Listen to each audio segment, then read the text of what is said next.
Good morning everyone, especially to our instructor, Ma'am Michelle Kokamas, and we are the group 3 and we are going to discuss our topic, which is the Nano World. We have two types of microscopy, which is the scanning probe microscopy and atomic force microscopy. So what is scanning probe microscopy? Scanning probe microscopy is a branch of microscopy that forms image of surface using a physical probe that scans the specimen. So scanning probe microscopy founded in 1981 with the invention of the scanning tunneling microscopy, an instrument for imaging surface at the atomic level. And atomic force microscopy is a type of scanning probe microscopy with demonstrated resolution on the order of fraction of nanometer, more than 1,000 times better than the optical diffraction limit. The information is gathered by feeling and touching the surface with a mechanical probe. Origin of nanoscience in 1959, it was discussed by renowned physicist Richard Feynman in his talk, "There's a plenty of room at the bottom," in which he described the possibility of synthesis by direct manipulation of atom. In 1960, Egyptian engineer Muhammad Atala and Korean engineer Dawon Kang at Bell Labs fabricated the first MOSFET or metal oxide semiconductor feed effect transistor with a gate oxide thickness of 100 nm along with a gate length of 20 um. In 1962, Atala and Kang fabricated a nano layer based metal semiconductor junction or M-S junction transistor that use gold or AU 10 films with a thickness of 10 nm. Origin of nanotechnology. The term nanotechnology was first used by Norio Taniguchi in 1974.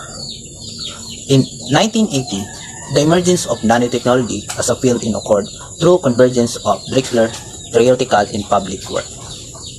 Furthermore, in 1986, K. Eric Drexler used the term nanotechnology in his book Engines of Creation.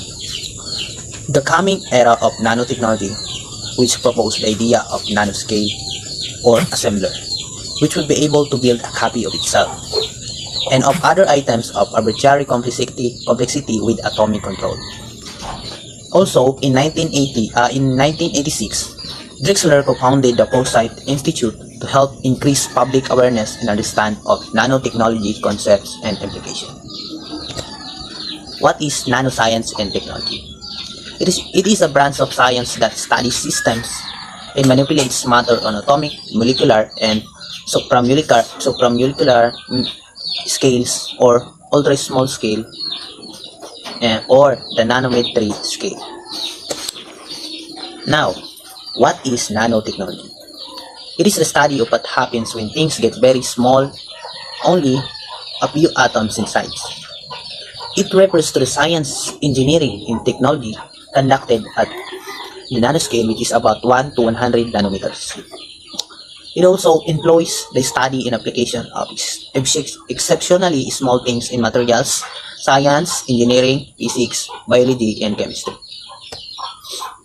Fundamental concept in nanoscience and nanotechnology. It's hard to imagine just how small nanotechnology is. 1 meter is a billionth of a meter, or 10 of a meter. Here are a few illustrative examples. There are 25,400,000 nanometers in an inch, and a sheet of newspaper is about 100,000 nanometers thick. And also examples, on a comparative scale, if a marble were a nanometer, then 1 meter would be the size of the Earth. How big is nanometer? A nanometer is 10 raised to negative 9 or a billion of a meter. The prefix nano came from Greek for dwarf. It is nanometer is a unit of spatial measurement that is 10 to raised negative 9 or meter or 1 billion of a meter. It is commonly used in nanotechnology, the building of extremely small machines. Nanoscale and nanostructure. Nanostructure can be found in nature. Catalysts, minerals, and other particles are measured on nanoscale. A single strand of DNA is about 3 nanometers wide. Nanoscience therefore deals with materials that are very small using specialized microscopes and other nano devices. Just as we are not aware of the air we breathe or the molecules constantly feeding our cells at every second, we are also not conscious of these very little particles. Since the nano world cannot be seen by the naked eye, it was only recognized and identified after technology has allowed for discovery of nanostructures. Without the microscope and its attendant technology, people would not even be aware of how this tiny world surrounds and affects us. Nanotechnology in the Philippines. What is nanotechnology? Nanotechnology is the synthesis, manipulation, design, and application of a functional system or material at the nanoscale. So, nanotechnology in the Philippines. The Philippines has also launched its Nanotechnology Research Initiative, the Department of Science and Technology Philippine Council for Advanced Science and Technology Research and Development, or DOST-PCAST-RD, has the following sectors in its priority, such as semiconductor, information technology, energy, agriculture, medicine, and environmental protections. In the area of agriculture, notable products developed in the strengthened nanotechnology programs of the University of the Philippines, Los Baños, include number 1, nanosilica-based fertilizer that increases germination and growth rate of tomatoes.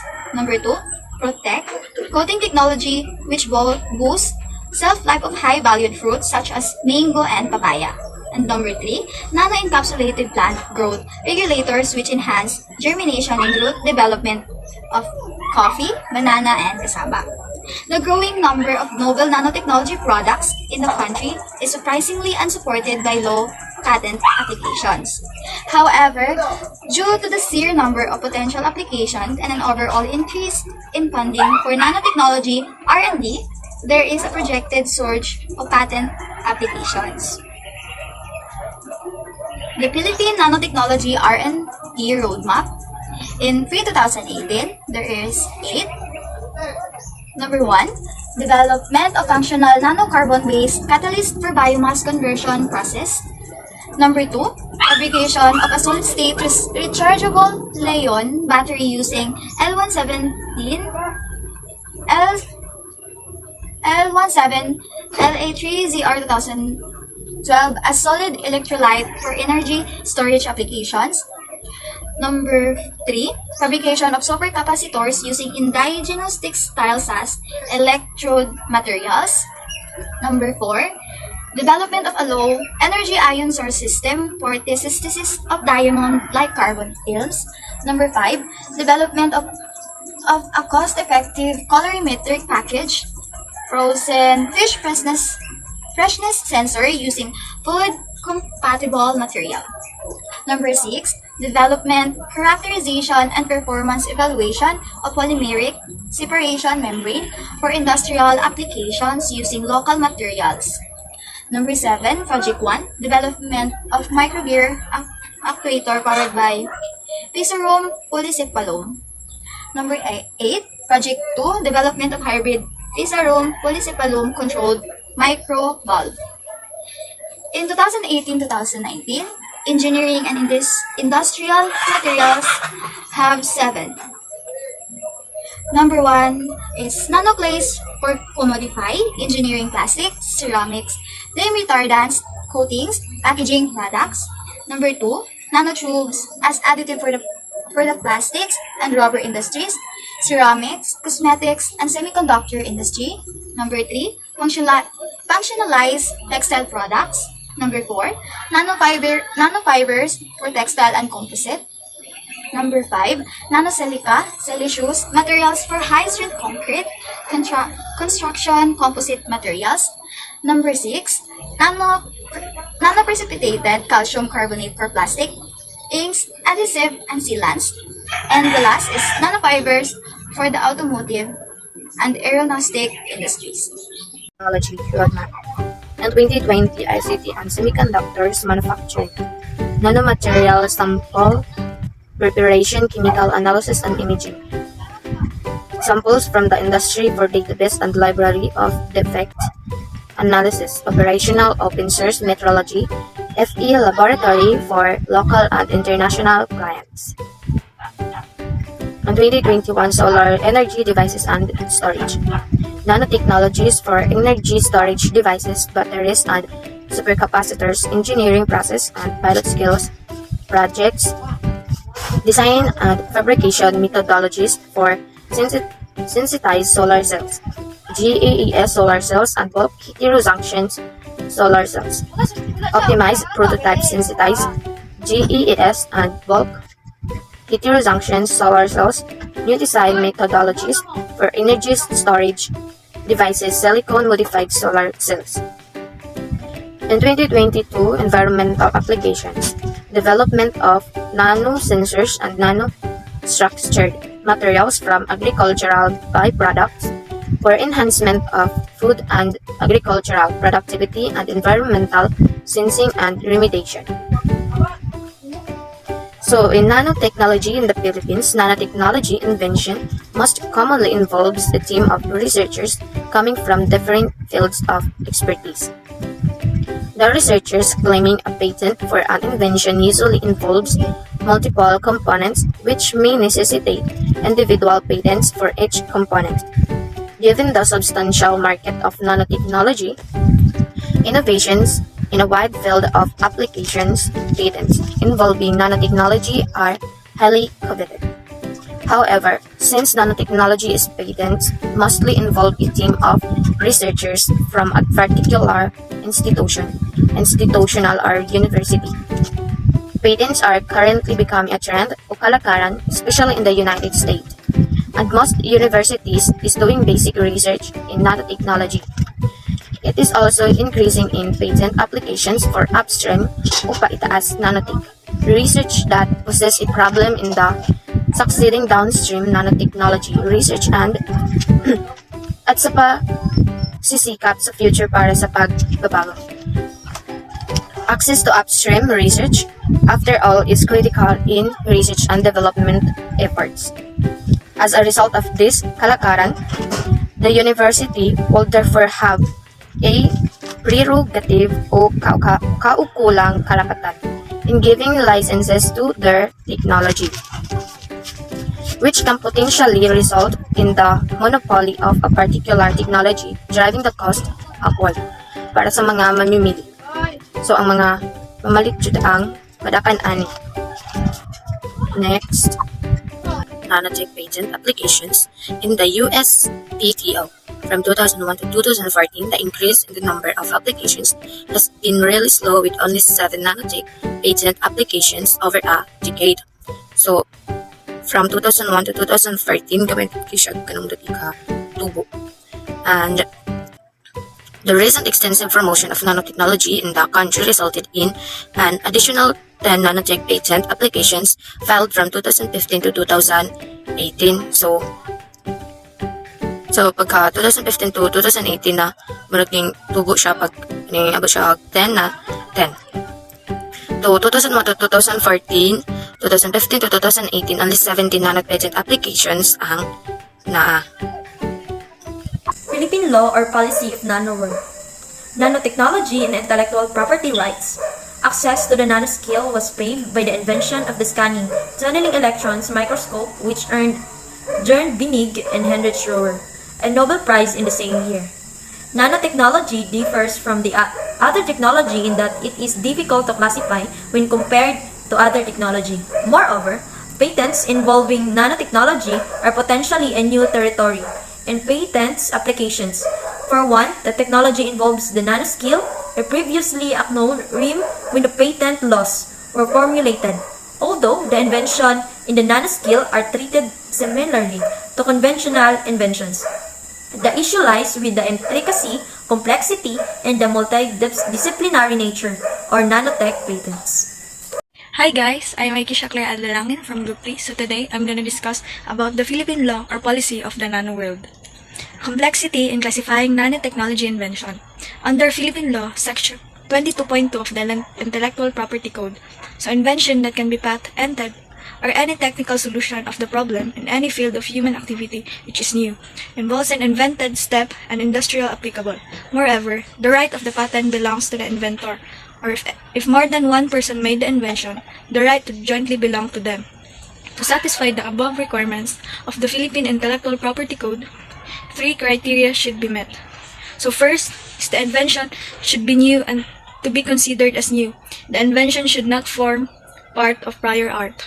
Second, the invention must involve invented step such that it should not be obvious to a person skilled in art at time of patent applicable.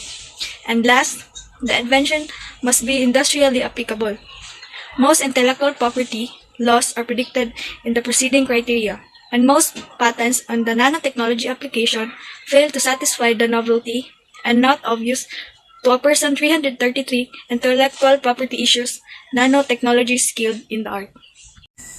For instance, most patents in nanotechnology, particularly in pharmaceutical and agricultural application, would increase the availability of non-soluble active compounds by linking it to nanoparticles. Essentially, they made the active compounds smaller for better absorption. However, the US courts, the most liberal in their interpretation of IP laws, ruled against the patents of a nanotechnology with such a feature, citing that it failed to satisfy the novelty criterion since the only difference way in size. Moreover, changing the size is a modification of use to a person skilled in the art. Morning, I'm Zoe Kaga and I am assigned to discuss the issue of nanotechnology using Heidegger's lenses. But let's know first the impact of nanotechnology. We learned that nanotechnology is a rapidly developing area in science involved with manipulating matter at the atomic or molecular level. The projected impact of nanotechnology has been touted as the second industrial revolution, not the third, fourth, or fifth, because despite similar predictions for technologies such as computers and robotics, nothing has yet eclipsed the first. When we talk about industrial revolution, it means an agrarian economy to a manufacturing economy where products were no longer made solely by hand but by machine. In the United States and in many other countries, numerous partnerships and among industry, university, and government have been created to facilitate the research, development, and commercializations of nanotechnology advances. Such a collaboration is expected to bring about the next generations of nanotechnology based products and new markets with a promise of job creation and economic development. But despite of many benefits of nanotechnology, there are potential risks and ethical issues involving its implementation. When it comes to technology, it is an important element of work for Heidegger. Everywhere, we remain unfree and chained to technology.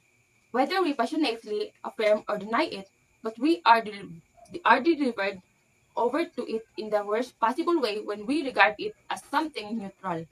For this conception of it, to which today we particularly like to do homage, make us utterly blind to the essence of technology. Heidegger described technology as challenging force. As a mode of revealing technology, today is a challenging force of nature so that the technologically altered nature of things is always a situation in which nature and objects wait standing and reserved for our use. The nanotechnology in Heidegger's mode of revealing, it is also possible that there will be some negative effect on the environment as potential new toxins and pollutants may be created by nanotechnology. So it is important to know on how should we manage the risks and uncertainties of these emerging technologies. As we design systems on a nanoscale, we develop the capability to redesign the structure of all materials, natural and synthetic, along with rethinking the new possibilities of the reconstruction of any and all materials. Such increases in design power present significant social and ethical questions to support sustainable, ethical, and economic nanotechnological development. It is imperative that we educate all nanotechnology stakeholders about the short-term and long-term benefits, limitations, and risks of nanotechnology. So, let's proceed to nanotechnology in Aristotle about good life. The question is, does nanotechnology help us to attain good life? Yes, of course. Nanotechnology towards good life. In the future, nanotechnology might help us make electrical lines, solar sails, and biofuels more efficient. It make nuclear reactors safer. Nanotechnology might lead to make advantage in healthcare. So, the nanotechnology must focus on the healthcare, especially on treatment and medicine. As well as nanotechnology is used to improve methods for detecting and treating diseases like cancer. So, as what I have said lately, that nanotechnology must focus on detecting diseases like cancer or some other kinds of diseases. So, the major benefit of the nanotechnology about good life. So this is the major benefit of nanotechnology.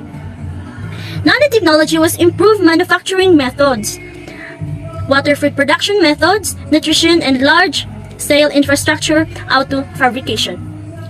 So we all know that we have a lot of problems that our environment face today. So, what is the use of nanotechnology to prevent or to protect environmental problems towards good life? So these are the things on how we protect environmental problems. Nanotechnological products, process, and application are expected to contribute significantly environmental and climate protection by saving raw materials, energy, and water, by reducing greenhouse gases, and as well as hazardous waste. So nanotechnology can be the ways on how we can protect our environment. In addition, the nanotechnology about good life in Aristotle. So, the fields of nanoscience and nanotechnology are known for their contributions to the economy of all countries and almost every human life. They have the capability to foster new developments in science, technology, and innovation through the dissemination of new knowledge and application. And also, nanotechnology has the huge potential to transform people's lives for the better.